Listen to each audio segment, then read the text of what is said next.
Brilliance Audio presents Dark, a bad boy secret baby romance by Penelope Bloom, performed by C.J. Bloom and Alexander Sendies.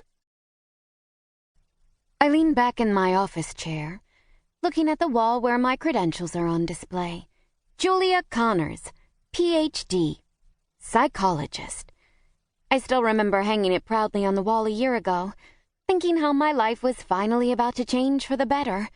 I'd be able to buy a cocktail or go out to dinner with my friends once in a while without feeling like I was breaking the bank. That was true for a while, at least, until I got the news about my mom. I look at her smiling face on my desk and already feel tears pricking at my eyes. For as long as I've known her, she has been like a rock in my life. The one steady thing that I could always go back to and get my footing. Cancer? It still doesn't seem real.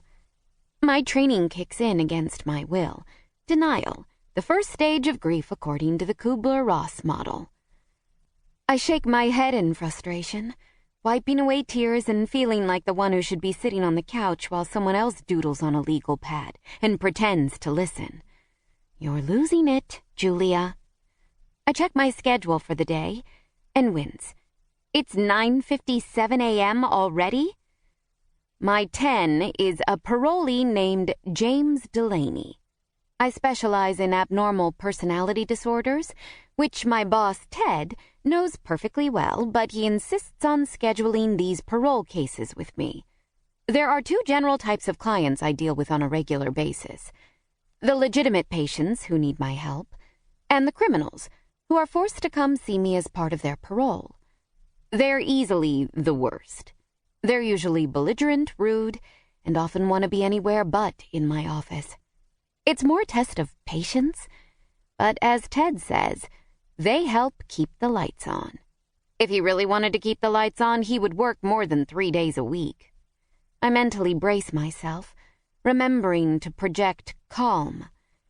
Project confidence. One of the first steps to establishing an effective patient-therapist relationship is in the first impression. There's a knock at my door.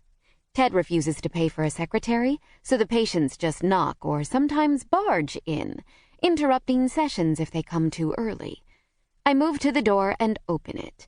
A rail-thin man with tattoos on his face and neck walks in, scratching his forearm.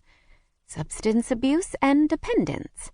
He glances around the room, shuffling his feet as he moves toward the couch, and then hesitates. He finds the chair furthest from my desk and sits. Anxiety. Sits near the closest exit. Possible paranoia. "You're the shrink?" he asks. With an effort, I smile. Yes, you could say that.